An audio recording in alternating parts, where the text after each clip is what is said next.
याजूज और माजूज सिर्फ एक खौफनाक कौम नहीं बल्कि वो क़यामत की सबसे बड़ी निशानी है।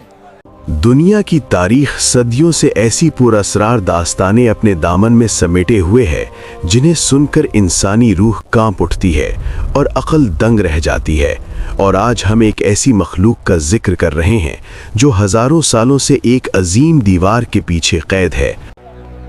और यही खौफनाक कौम हजारों सालों से एक दीवार के पीछे कैद है और जिसे आज तक कोई इंसानी ताकत नहीं तोड़ सकी। और इनका निकलना दुनिया के लिए एक खौफनाक इम्तिहान और क़यामत की सबसे बड़ी निशानियों में से एक है।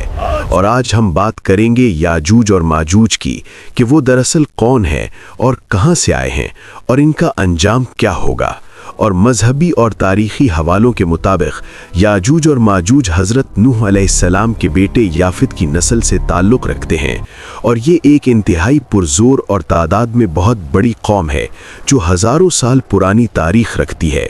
और इनका हुलिया आम इंसानों से बहुत मुख्तलिफ और खौफनाक बताया जाता है, जिनमें इनकी चौड़ी पेशानियाँ और छोटी आँखें और हैरत अंगेज़ जिस्मानी क़ुव्वत शामिल है। लेकिन इनका सबसे बड़ा वस्फ और पहचान इनका जुल्म और फसाद था, क्योंकि ये जहाँ भी जाते थे वहाँ तबाही और बर्बादी मचा देते थे और इनके लिए किसी इंसानी जान की कोई कदर और कीमत नहीं थी।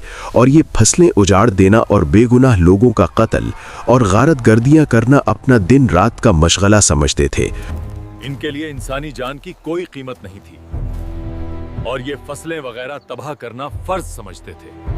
और पूरी दुनिया के लोग इनके खौफ से थर थर कांपते थे। इनका असल काम जुल्म और फिसाद फैलाना था। ये अमर को नहीं बल्कि बर्बादी को पसंद करने वाले थे, क्योंकि इनका कोई मुस्तकिल ठिकाना नहीं था और वो जिधर का भी रुख करते थे वहां सिर्फ मौत का नाच होता था। और ये जालिम कौम जहां भी जाती वहां मौत का नाच होता। और इसी ज़माने में अल्लाह ने हज़रत ज़ुल्क़रनैन को भेजा, जो एक निहायत मुनसिफ मिजाज और परहेजगार और इंतहाई ताकतवर बादशाह थे। और उन्होंने दुनिया के मशरिक़ और मग़रिब तक का अजीम सफ़र किया। और जब वो अपने सफ़र के दौरान दो अजीम पहाड़ों के दरमियान एक ऐसे मकाम पर पहुँचे जहाँ के लोगों की ज़बान समझना निहायत मुश्किल था, तो वहाँ के मज़लूम लोगों ने उनसे मिलकर फरियाद की और कहा कि ए अजीम बादशाह, याजूज और माजूज हमारी ज़मीन पर हर तरफ फसाद मचाते हैं और हमारा सुकून छीन लिया है। ए अजीम बादशाह, उस कौम ने हमारा दिन रात का सुकून छीन लिया है, हमारी मदद करें। क्या हम आपको कोई खिराज या मालो दौलत पेश करें ताकि आप हमारी इस कौम से जान छुड़ा दें?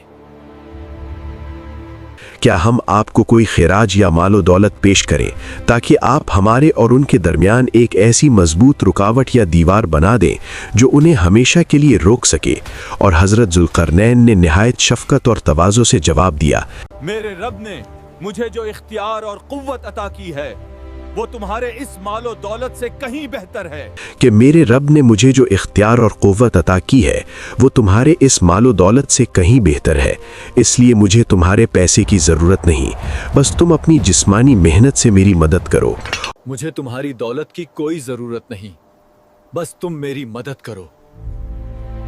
और फिर उन्होंने लोहे के बड़े बड़े टुकड़े मंगवाए और उन्हें दो पहाड़ों के दरमियान की दरारों में तरतीब से भर दिया। और जब वो दरार लोहे से भर गई तो उन्होंने हुक्म दिया, अब इस दीवार को आग से जला दिया जाए।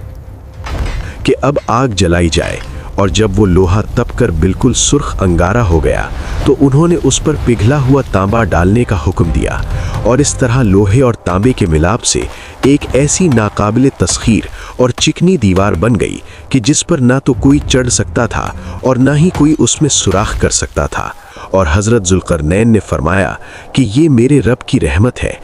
ये मेरे रब की रहमत है और बेशक मेरे रब बहुत करीम और रहीम है। ए लोगो, याद रखना, जब क़यामत का दिन आएगा तो मेरे रब के वादे को मत भूलना। लेकिन याद रखो कि जब मेरे रब का सच्चा वादा यानी क़यामत का दिन आएगा तो वो इस मजबूत दीवार को रेजा रेजा करके ज़मीन के बराबर कर देगा। तो ये मजबूत दीवार को अल्लाह रेजा रेजा कर देगा और ये जमीन के बराबर हो जाएगी।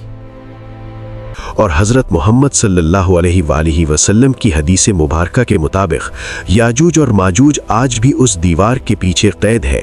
याजूज और माजूज आज भी उस दीवार के पीछे हैं और क़यामत तक रहेंगे। और वो हर रोज सुबह से लेकर शाम तक उस दीवार को खोदने और तोड़ने की कोशिश करते हैं और वो पूरा दिन सख्त मेहनत करते हैं। और जब वो दीवार को खोदते खोदते इतना बारीक कर देते हैं कि उन्हें दूसरी तरफ की रोशनी या आसमान साफ नजर आने लगता है, तो उनका रईस या सरदार तकब्बुर में आकर कहता है, अब थक गए हैं, कल पूरा करेंगे। कि अब थक गए हैं, बाकी का काम कल करेंगे। लेकिन उनमें इतना गुरूर होता है कि वो इंशाअल्लाह नहीं कहते, और नतीजा ये निकलता है कि जब वो अगले दिन वापस आते हैं तो अल्लाह उस दीवार को पहले से भी ज़्यादा मजबूत और मोटी और सख्त कर देता है। और ये सिलसिला हज़ारों सालों से इसी तरह जारी रहता है और तब तक चलता रहेगा जब तक अल्लाह का हुक्म नहीं आ जाता। और फिर एक दिन जब वक्त मुकर्रर बिल्कुल करीब पहुँचेगा तो उनका सरदार काम रोकने के वक्त कहेगा कि इंशाअल्लाह बाकी का काम कल करेंगे। इंशाअल्लाह बाकी का काम यहीं से कल शुरू करेंगे और पूरी दुनिया में तबाही मचा देंगे और हमारा राज होगा। और इंशाअल्लाह कहने की बरकत से अगले दिन जब वो वापस आएंगे तो उन्हें दीवार वैसी ही बारीक मिलेगी जैसी वो कल छोड़कर गए थे। और फिर वो आखिरी चोट मारेंगे और वो अजीम दीवार टूट कर गिर जाएगी। और जब ये कौम बाहर निकलेगी तो इनकी तादाद इतनी बेपनाह होगी कि पूरी दुनिया में अफरा तफरी और खौफ और हरास फैल जाएगा। और वो हर ऊंचाई और हर पहाड़ से ऐसे तेजी से उतरेंगे जैसे अनदेखा सैलाब आता है। और इनका पहला गिरोह जब बुहेरा तबरिया यानी सी ऑफ गैलीली से गुजरेगा तो उस अजीम झील का सारा पानी पी जाएगा और वो झील बिल्कुल खुश्क हो जाएगी। और जब उनका आखिरी गिरोह वहां पहुंचेगा तो वो झील की खुश्की देखकर हैरत से कहेगा कि सुना है कि यहाँ कभी बहुत सारा पानी हुआ करता था। और इनका रास्ता रोकना दुनिया की किसी भी बड़ी से बड़ी इंसानी फौज या ताकत के बस में नहीं होगा। और हजरत ईसा अलैहिस्सलाम जो उस वक्त दुनिया में नुज़ूल फरमा चुके होंगे, वो अल्लाह के हुक्म से तमाम सच्चा मोमिनों को लेकर तूर पहाड़ पर पनाह लेंगे। और याजूज और माजूज पूरी दुनिया पर कब्जा करने और हर तरफ तबाही मचाने के बाद इंतहाई तकब्बुर में आकर आसमान की तरफ अपने तीर फेंकेंगे। और अल्लाह उनकी इम्तिहान और उनकी आजमाइश के लिए उन तीरों को खून आलूद करके वापस जमीन पर भेजेगा। और वो ये देखकर खुशी से चिल्लाएंगे कि हमने जमीन वालों को तो फतह कर ही लिया था और अब हमने आसमान वालों पर भी गलबा पा लिया है और हम दुनिया के मालिक बन गए हैं। लेकिन अल्लाह की पकड़ निहायत सख्त और अचानक होती है।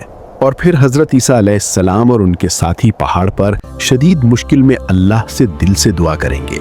और उस दुआ की बरकत से अल्लाह उन याजूज माजूज की गर्दनों में एक मखसूस किस्म का कीड़ा पैदा कर देगा जिसे नगाफ कहा जाता है। और ये कीड़ा उनके जिस्मों में जहर की तरह फैल जाएगा और वो करोड़ों की तादाद में होने के बावजूद एक ही रात में और एक ही पल में सब के सब हलाक हो जाएंगे। और पूरी दुनिया उनकी लाशों से ऐसे भर जाएगी कि कहीं पांव रखने की जगह नहीं होगी। और उनके जिस्मों से ऐसी सख्त बदबू फैल जाएगी कि सांस लेना मुश्किल हो जाएगा। और फिर हजरत ईसा अलैहिस्सलाम दोबारा अल्लाह से दुआ करेंगे तो अल्लाह ऊंट की गर्दनों जैसे अजीम परिंदे भेजेगा जो उनकी लाशों को उठाकर किसी अनजान मुकाम पर फेंक देंगे। और फिर एक ऐसी मुसल्लाधार बारिश होगी जो पूरी जमीन को धोकर आईने की तरह साफ और शफाफ कर देगी और हर तरफ हरियाली और बरकत फैल जाएगी। और याजूज माजूज की ये दास्तान हमें हमेशा याद दिलाती है कि दुनिया में फितना चाहे कितना ही बड़ा और ताकतवर क्यों ना हो जाए, लेकिन आखिरी फतह हमेशा हक और सच की ही होती है।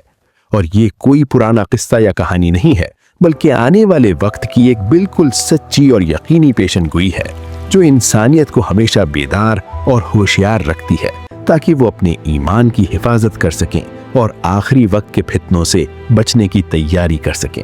और अल्लाह हम सबको ऐसे खौफनाक फितनों से अपनी पनाह में रखे और हमारे ईमान को हमेशा सलामत रखे और हमें सच्चाई के रास्ते पर चलने की तौफीक अता फरमाए, क्योंकि दुनिया का खात्मा करीब है और ये निशानियां जाहिर होने वाली हैं। और किसी भी इंसान को उस वक्त तक अमन नहीं मिलेगा जब तक वो अपने रब की तरफ रुजू नहीं करता। और ये अजीम दास्तान हमेशा के लिए तारीख का हिस्सा बन चुकी है।